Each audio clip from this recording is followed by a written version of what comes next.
Dans ce premier chapitre, nous allons plonger au cœur de ce qui constitue la charpente même du web moderne. Avant d'évoquer les protocoles, la sécurité ou la performance, il est indispensable de comprendre comment le web fonctionne dans ses dimensions les plus fondamentales.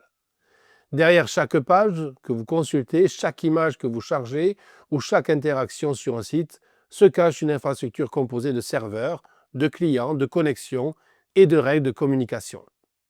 Ce chapitre vise à éclairer ces fondements invisibles mais omniprésents afin de bâtir une compréhension solide et durable.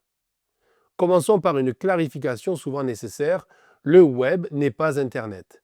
Internet est un réseau d'infrastructures matérielles, des câbles, des routeurs, des serveurs DNS, tandis que le web est une application qui repose sur ce réseau.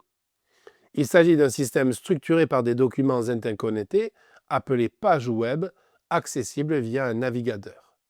Le web permet donc de consulter, naviguer, interagir et transmettre de l'information à travers ce réseau global. Cette distinction est importante. Penser le web comme une surcouche logique d'Internet, c'est comprendre que les sites, services et contenus que nous utilisons chaque jour ne sont que des manifestations d'une architecture technique bien plus vaste. Le web est visible, Internet est la structure invisible qui le supporte. Le web repose sur un principe structurant, le système hypertexte. Ce système autorise la création de documents contenant des liens qui redirigent vers d'autres documents, sites ou contenus. Ces liens, appelés hyperliens, constituent les fondations du World Wide Web, la fameuse toile que nous parcourons. Chaque lien tissé entre deux pages crée un chemin dans une architecture de connaissances, pensée pour être explorée de manière dynamique et fluide. Cette logique de navigation transversale est à la fois technique et intellectuelle. Elle façonne notre rapport à l'information.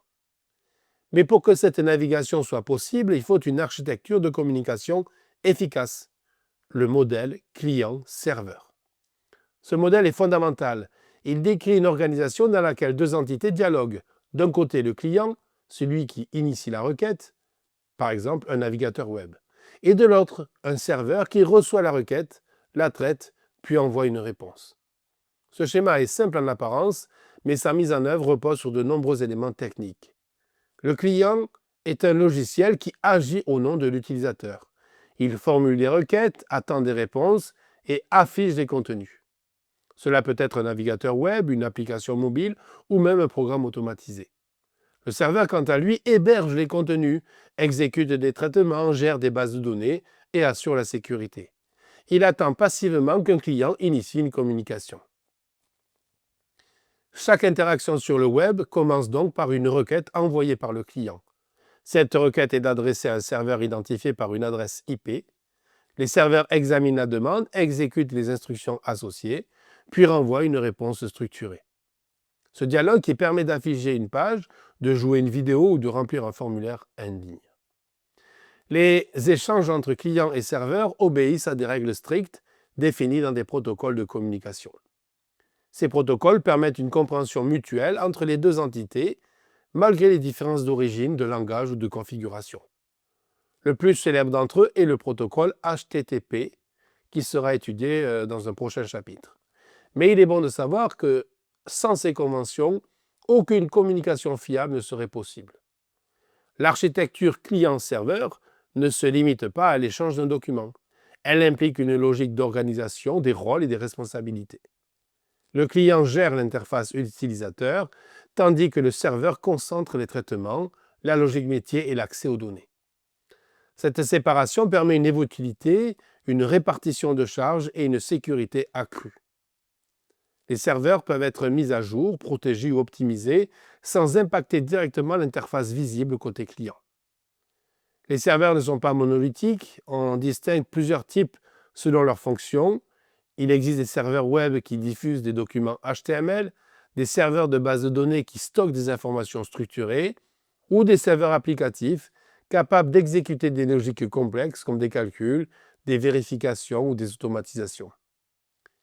Ces différents serveurs peuvent travailler ensemble pour constituer une architecture distribuée. Le stockage et le traitement des données sont des enjeux majeurs dans cette architecture. Un serveur peut enregistrer des fichiers, exécuter des scripts, gérer des sessions utilisateurs ou appliquer des règles de sécurité. Les données, souvent traitées en temps réel selon la logique définie par les développeurs ou administrateurs. Cette capacité à traiter dynamiquement l'information rend donc possible la personnalisation des contenus, la gestion d'utilisateurs multiples ou encore l'interaction avec des objets connectés. Le réseau Internet sur lequel repose le web assure l'acheminement des données entre les clients et les serveurs. Il connecte des millions de machines grâce à des technologies variées, la fibre optique, le satellite, 4G, la Wi-Fi, etc. Cette infrastructure est extrêmement résiliente, capable de rediriger automatiquement le trafic en cas de panne. C'est ce qui garantit l'accessibilité continue des contenus, même lors d'incidents techniques.